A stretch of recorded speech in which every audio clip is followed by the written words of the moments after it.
rek lii waa MFDC yu ñu njort ñoom ñoo ko def li ñuy def ci biir Sénégal di ko daw di ko làqatu ci fële ca Gambie mbirum diplomatie la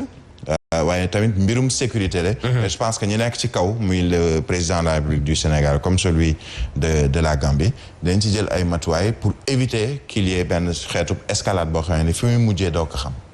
acca suñu jëreen ñeenti takkader yooyu ngelawaay nañ leen fexe ba gis leen ndax yitte woon nañu leen di rendre hommage sunu gaynde yooyu nga xam ne ñooy wattu suñu kaaraange Papis Dia si ñoom la bokk mu ngi ñuy suivre jamono ji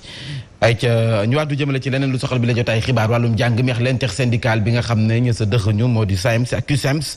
ñoom tey ji dañu joor seen juróom-benneelu plan d'action la ñu koy dooree moo di dakkalum njàng bu fukki waxtu jotee maanaam débrayage ba noppi toftal sa grève totale ajjuma du ñu dem ca l'école ya te nag nee nañu fukki fan ak juróom-ñaar ci weeru février si diwaanu Ziguinchor dañu fay amal ak doxub ñaxtu El Hadji Malick Youm secrétaire général bu SAEMS ay kàddoom la ñuy teewloo Alassane Balde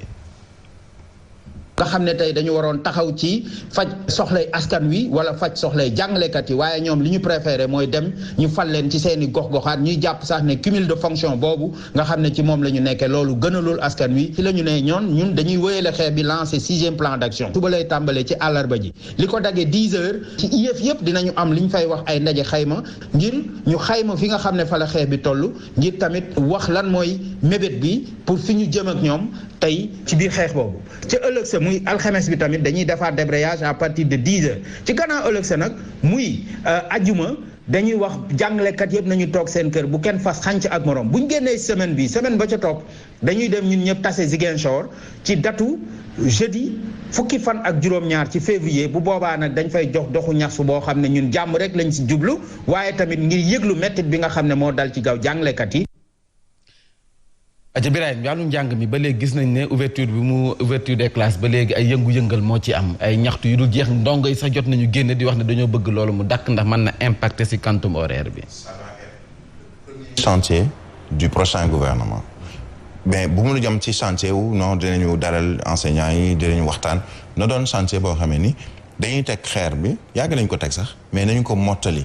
ñaata yoon ñu lay wax ay accords yoo xam ne signé nañ ko en 2014 2015 2016 chaque année on signe des accords ak enseignants yi chaque année mu am lu ñuy ay acquis ci wàllu bind ci wàllu kayit ci lu ñuy signé ak tous les syndicats d'enseignants muy G20 muy G7 muy yeneen ak ñeneen muy syndicat enseignement supérieur ak ñëpp mais chaque année presque ce sont les mêmes revendications qui reviennent sur la table des autorités rawatina seeni ministère de tutelle conséquence bi mooy lan on l'a vu il y a quelques jours avant ñuy dugg ci élection yi des élèves muy Tamba muy Louga muy feneen ak feneen ñu ne ñoom d'accorduñu ci enseignants yi nga xam ne nii ña ngay grève ci école publique bi mais ba ñuy grève ci école publique def ay débrayage ak yooyu en même temps bu 10 heures jotee ña ngay dem jàngale ci école privée yi mais finalement kan moo ciy sonn ce sont les élèves il faut nécessairement que ça va se faire peut-être dans très rapidement ñu taxawal benn gouvernement mais le premier ou les premiers chantiers bu gouvernement boobu mooy sur le plan social fexe ba yii di ay crise yi nga xam ne am na muy ci éducation muy ci santé wala ci domaine bu mu mën a doon ñu régler ko mais définitivement gis nga même sur le plan politique bu ñu ko deful day indiwaat yeneen i conséquences ci yeneen i joutes électorales parce que tout sera lié et même imbriqué gis nga loolu lijjantiwul sur le plan social yenn crise sociale yi nga xamee ne dafay am boo ko lijjantiwul mais dañuy koy répercuter également ci li nga xam ne moom mooy ay vote parce que loolu ngay dégg ñu naan le vote sanction ñuy sanctionner benn régime parce que dañu jàpp ni la mu waroon a liggéey ci lu jëm ci fànn wu ne defu ko parce que ay promesses donc la ñuy def c'est une crise qu'il faut rapidement régler lu ko may déjà ñi ciy yëngu muy enseignants yi ak corps ak élèves yi ñoom ñoo ciy gën a sonn. voilà ñoo ciy gën a sonn déjà ndongo yi gis nañ ni ñu doon génnee di ñaxtu nee nañ dañu bëgg mu dàkk mais manul dàkk tànk ñii la ñuy ñaxtu ñoom it kenn déglu leen. ndongo yi li ñuy ñaxtu mooy dañu bëgg a jàng. am na ko fi waxoon ci ñun ñu doon jàng nga xamante laay nga xaw ma. micro am na ko doon wax ci ñun ni ndongo yi dañu doon grève bañ a jàngi di sànnante ay xeer di daw. te nag ndongo yi dañuy manifester fi Sénégal toll dañuy manifester ndax ni dañoo bëgg a jàngi et li ci grave mooy ci buntu école ba ñu nekk di manifester dañu leen dóor ay lacrymogène di jamais vu dama bëgg a jàng après ñu ñëw song leen nga xam ni fu muy loolu itam fu mu jëm du fu jaadu te jàngalekat yi dañu déterminer ci seen ñaxtu nguur gi itam noppeegul pour sàmmante ay kàddoom parce que tant xam na ko gis nañu ko te gisuñu benn démarche boo xam ne def nañu ko pour entamer ay négociations te am na situation fu muy toll Innocence Ntap Ndiaye jàmbaar la ci wàllu dialogue social mais du loolu moo koy réglé ti fi mu nekk nii parce que ay engagement la yu ay kilifa def li koy saafara mooy respecter engagement yi ñu defoon ba waag léegi xaw na yàgg loolu donc moo ci mën a indi solution bu fekkee solution amul nag at mi di perturbé waat déjà li ñu am ci niveau bu faible doy na sëkk parce que def nañu fi ay examen dabaatal Covid bi ñëwaat la même chose ñu soog a am at mu xaw a dal mu mën a ubbi ci jàmm ñu foogoon ne dina calme gis nga ni mu commencé retard mu ngi commencé am njàng mi di gën a ñàkk crédibilité donc nguur gi am na part de responsabilité wala am na taxawaay bu mu war a taxaw fi mu nekk nii ngir waxtaan ak jàngalekat yi jéem a trouver solution ci bile situation nga xam ne waajur yi sonn nañu ci élèves yi sonn nañu ci bu fekkee nag dañu bëgg a def njàng mi comme ni ñu def santé bi nga xam dañu koy privatiser complètement ñu xam ko ku nekk mën a waajal jël sa ay doom yóbbu ko ci école privée parce que jàngalekat yi majorité bi bu ñu jàngale jiwul dañuy dem jàngale ji ci privé bi du question ni ñoom dañuy saboter public bi non mais foog ñu dund parce que jàngalekat bi du nangu ñu def ko ni ñuy defoon baykat yi jàngalekat bi du nangu ñu def ko ni ñuy def nappkat yi parce que moom fonctionnaire la boo xamante ni am na yeneen issue de secours yoo xam ne mën na fa jaar pour mën a am lu mu jënde saaku ceeb jàngalekat bi moom la grève bi gën a metti en tant que enseignant dafa nekkaale père de famille mais xëy na ñi amal affaire jàkkaarloo ak ñoom majorité bi seeni ay doom jàngewuñu Sénégal donc loolu moo tax faaw ñu amaat beneen xooleen ci ni bu ñu xool ñoom seen nekki nag bu seen njaboot mais dañu jiite aw askan ba tax na dañu war di sàmmante seen ay kàddu ayca ñu waxtaanee kon ci wàllu politique jongante gox-goxaan Yewwi Askan Wi nee na kon moo am ndam li ci kanamu Benno Bokk Yaakaar ñoom nag la ñu xamle sa foofee sa diwaanu Thiès moo di jamono ji waa Benno Bokk Yaakaar ñu ngi def seen kéem kattan ngir na fuqati ndam li ci waa Yewwi Askan Wi te loolee xel xalaatul mu ciy daal ñu ànd ak Pierre Claver Poy.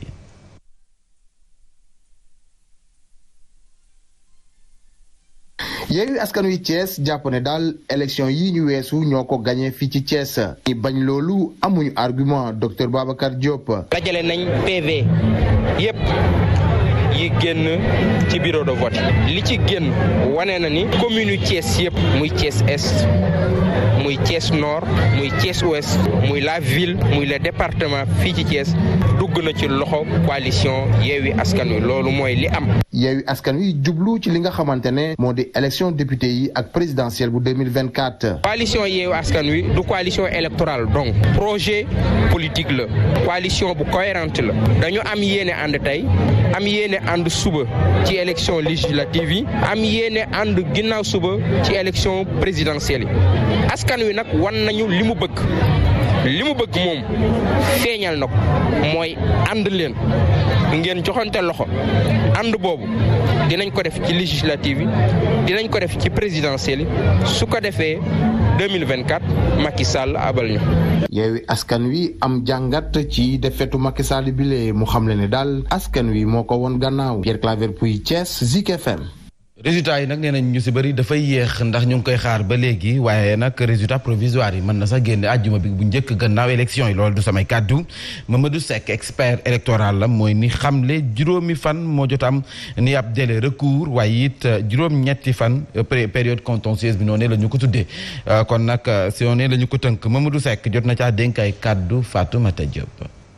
bu ñu voté dimanche commission départementale de recensement de vote ñoom am nañu ba vendredi bi topp à minuit pour proclamer les résultats provisoires à partir de là ku àndul ci résultats yi mën nga dugal sa contentieux te fii nee nañ candidats yi mën nañ ko même citoyen bi mën na ko dugal li jëm ci élection départementale yi alors citoyen bi am na ba 8 jours pour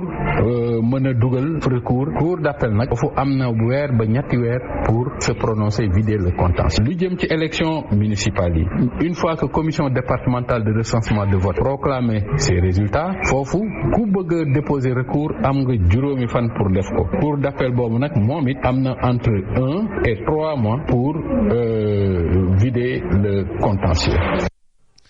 sa tëngeej yéexaayu génne résultat yooyu la ñu ñaawlu bokk na ca njiital Leeral Askan Wi Omar Faye nee na ngalawaay na nu génne résultat yi ndax nag lii xeeñ neexul benn yoon te xel xalaatul ñu fay teg ka nga xam ne nii askan wi tànnuñu ko ci vote bi Omar Faye ay kàddoom ñu teewlu ko. li ñuy exiger actuellement mooy ñu publier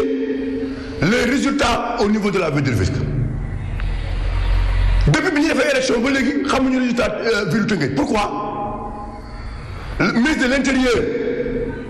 ak le préfet bi nekk Tëngéej ñu ngi leen di interpeller